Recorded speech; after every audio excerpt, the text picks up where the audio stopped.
Good morning, everybody. Hey, welcome to Friday. It is Friday, February 25th. This is the last Friday for February. Hey, we finished up the last week of February. It's hard to believe we are there. But I did want to mention that yesterday, man, we were in the doldrums in the morning when we talked last. But at the end of the day, we ended up in a lot of green ink, excited about what we saw. The question is, can it continue today?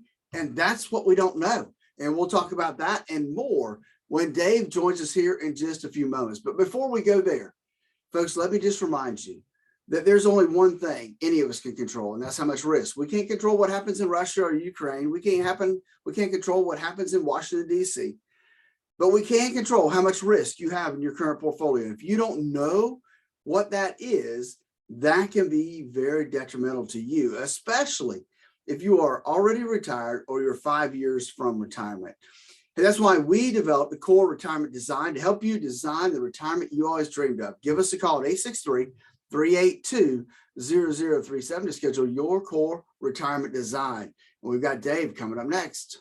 The law for true colors there. Is the market showing its true colors this morning, or are we going to get whiplash again? Yesterday morning, it almost felt like we're all going to die looking at 700 and 800 points drops on the Dow. Guess what? Somehow, we ended up green. Can we explain it? I'm not sure, but let's give it a stab. Phillip Statler from Statler Financial Services is on the phone. Phillip, good morning. Do you know a good chiropractor? Man, I'm telling you, dude, it was quite the whiplash yesterday as we saw things steadily decline. And then all of a sudden, the last part of the day, just boom, green ink appeared. And yeah. A friend of mine and I were watching it while we were enjoying an adult beverage together for the last half hour of trading, and we were going, okay, everything's green. Is the Dow going to make it? Is the Dow going to make it? And right in the last 10 minutes before the closing, it popped above green. It popped above the zero mark and ended up 92 points for yesterday on the Dow. What really amazed me was NASDAQ. It ended up going up 436 points. That's enough to really make you sit up and take notice. Yeah, it really was. I mean, that was quite the pop and unexpected as well, given everything that's happening. And you got to wonder why, right? What caused it to bounce yesterday? Because there was really nothing new that came out. As a matter of fact, the thing in Russia and the Ukraine actually kind of got worse yesterday as Russia continued to move towards the capital. So the only thing I can think of is like you said before we went on the air, people are more concerned about what's happening here on U.S. soil and our economy than what's happening over there right now. It's the closest I can explain. NASDAQ, I guess I can partially explain because we've been saying all along those tend to be more interest rate sensitive stocks. And when everybody was flying to safety and the bond yields were going down the commode, all of a sudden that made those stocks look a little bit better over the near term because, well, their interest rates aren't going to skyrocket. But it was a weird day, and it was something that none of us put a nickel bet on actually happening at the end of it all. You're absolutely right. I mean, who would have thought that we would have been there? And however, Dave, I will say that the 10-year Treasury is moving up over 2% this morning. Well, as they move back into equity, I guess I won't be too terribly surprised. So NASDAQ may not be able to hold its gains on the futures markets anyway. The macro stuff that comes out this morning, again, I'm pretty much all good news. The PCE inflation, not what you want to see, but it was at least on expectation. The January PCE prices, that's the personal consumption expenditure prices, the numbers that the Federal Reserve watches, up 0.6%, still stinks, but it was what was expected, and that means the core inflation rate, without things like food and energy that bounce around, 5.2% across the year, 6% overall. It's high, but it was what was expected, so that's not going to rattle the market all that much. No, it's not, but let's point out, Dave, that 5.2% is the largest annual gain we have seen since 1983. Yeah. Like I said, it stinks. It was just what we expected, so it wasn't a big surprise. Personal income and personal spending also came out. Again, big surprises. We expected personal income to actually drop by 0.3% last month. It was dead flat steady, so that's good news. It was a beat. And personal spending, boy, were we burning plastic. They expected a 1.6% increase. Personal spending in January up 2.1%. I think we may be able to look at the GDP numbers for the first quarter and maybe even be optimistic when that one's over. What do you think? Hey, at the rate we're going, we are definitely spending money trying to keep the economy going. But as you see, income, well, it didn't fall, but it didn't rise either. So you're right. Where's that spending coming from? It's probably going to plastic. Most likely. And January generally isn't expected to be a big personal income gain month because a lot of seasonal employees from the Christmas season get laid off then. So it generally brings the average down. So just flat beats a 0.3% decrease by a long shot. Absolutely does. And we'll continue. You know, it's going to be interesting. We still have one more reading of the total GDP for last year. And then we'll get into April and we'll see the first reading of the first quarter. And that will be really a telltale sign of what we can look for in 2022. Absolutely will be. So far, the indications aren't bad. They did durable goods orders as well. It's just a plethora of information out of the government this morning. Durable goods orders were expected to be up by 1%. This is the stuff that lasts that businesses buy. Instead of a 1% increase, up 1.6% increase, 60% better than they expected. So, gosh, everything's coming up roses this morning. All we're doing is blowing people up in Ukraine. Well, and maybe that's what's helping the market this morning is you know, some of these numbers coming out and pushing the markets even a little bit higher this morning. And we have one thing that's coming out at 10 o'clock, and I think that will be an indicator for the real estate market, and that's pending home sales comes out at 10 o'clock this morning. Which makes a big difference because one of the things we've been worried about is an inching up mortgage rate market. Is that going to choke off home sales? So your point's well taken on that. A whole bunch of reports coming out as far as earnings season is concerned. Got a bunch of winners, bunch of losers. Let's do the bad news first, shall we? All right. So I think the biggest loser I can find this morning, at least on my list, is Foot Locker. Foot Locker, they gave weaker than expected full year profit and comparable same store sales outlook. And so they're seeing a change in vendor mix, declining stimulus isn't helping them because people don't have that money to go out and spend anymore. Even though, I mean, you put that on top of, they had better than expected results in terms of the fourth quarter, including a rise in same store sales. But it's that guidance that's killing them this morning. They are down a whopping 23% this morning. Wow. How bad was the guidance in order to do that? I don't know. It didn't say, but it must have been pretty bad because it's down, like I said, 23%. It will open at a new 52-week low. Right now, it would be $31.95 a share, down $9.50. Boy, when I ask you for bad news, you really go major league on me, don't you? Yeah, I told you I had some bad news for you today. You know, the bad ones are bad. The other one that's really getting beat up this morning, Beyond Meat. Yeah, they reported wider than expected loss for the quarter, and their revenue missed as well. So they had two strikes against them there, and they issued weaker than expected forecasts as they're seeing some temporary disruptions in in their growth in the retail industry. They're trading down, not as bad as Foot Locker, but down still 11.2% this morning. Not quite a 52-week low, but they're getting really close.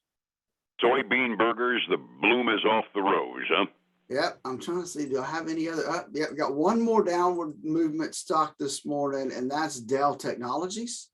They didn't. They did report, but they're saying that really their backlog is going to swell this quarter because of supply chain issues. So they're getting beat up really bad, down 7, almost 8% this morning. I was kind of wondering why I was getting bombed by emails for clearance prices on the old models from Dell. They can't get the new ones in as easily. That's right. So they're going to do that. So now you want us a little good news? Yeah, please. So let's start out with the movie industry. Cinemark, the theater company, they had an unexpected profit for the quarter, and revenue beat expectations as well. They're seeing a jump in attendance, and so they're trading up 7% this morning. Cool.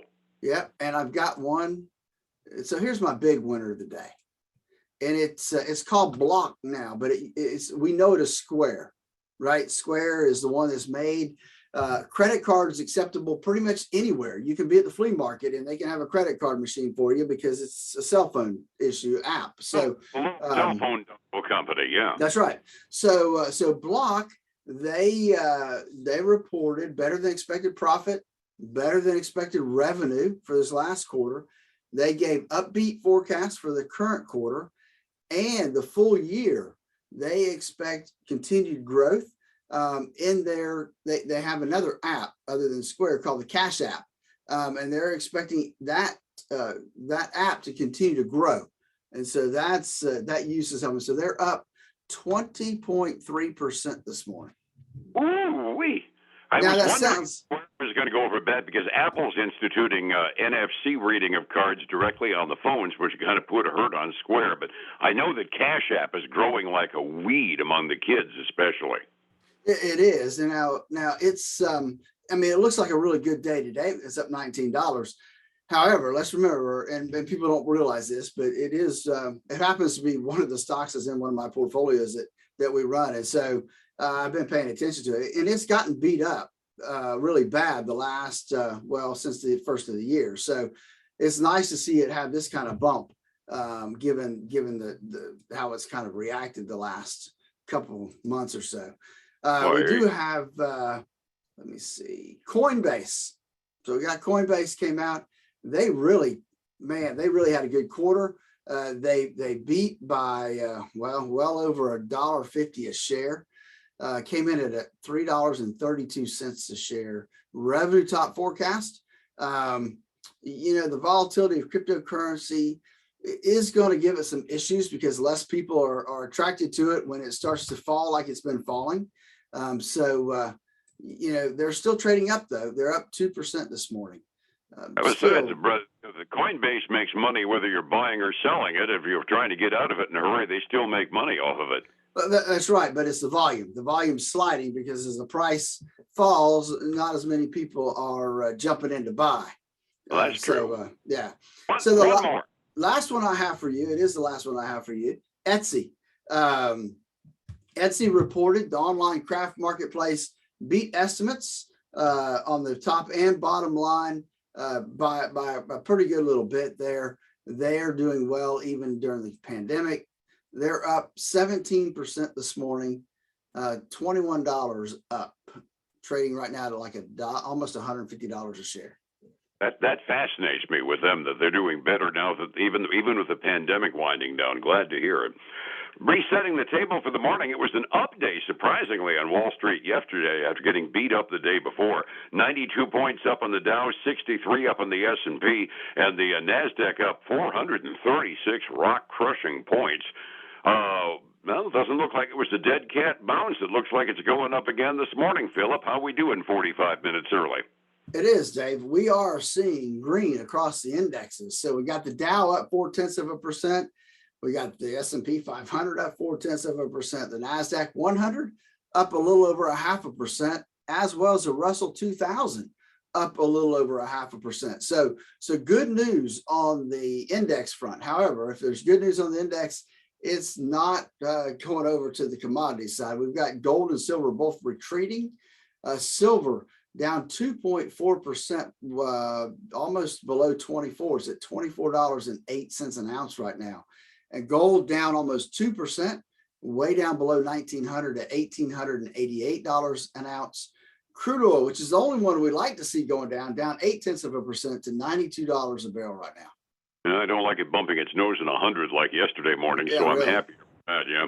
Overseas markets kind of followed our lead. Asian rim markets were uniformly up in the 0.5% to a full percent range. This is the real surprise to me. They're closer to the shooting.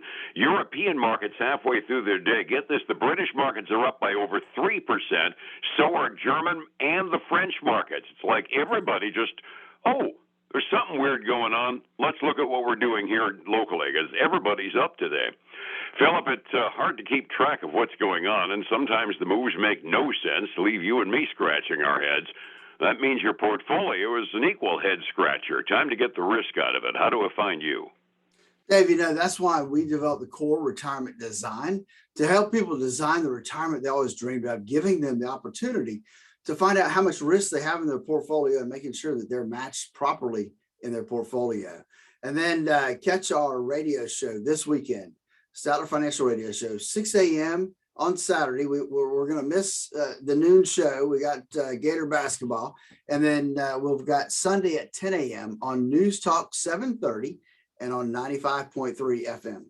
And back here again next week on the radio on Light FM. Phillip, thank you so much. I wish you a wonderful weekend.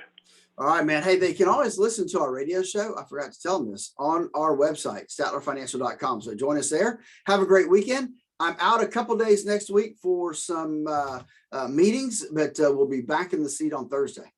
All righty. I look forward to it then. 105.7 Light FM and Statler Financial Services, Phillip Statler. Are you near retirement? Hey, folks, again, I want to thank you for joining us today. It's been a very volatile week. It's important that you know the risk you have in your current portfolio. To find out, please give us a call, 863-382-0037. Go to our website, statlerfinancial.com. There's a link there. You can schedule your own appointment. Love to sit down with you and discuss your risk. Hey, until, next Thursday, I guess. Have a great weekend. I'll talk to you soon. Bye now.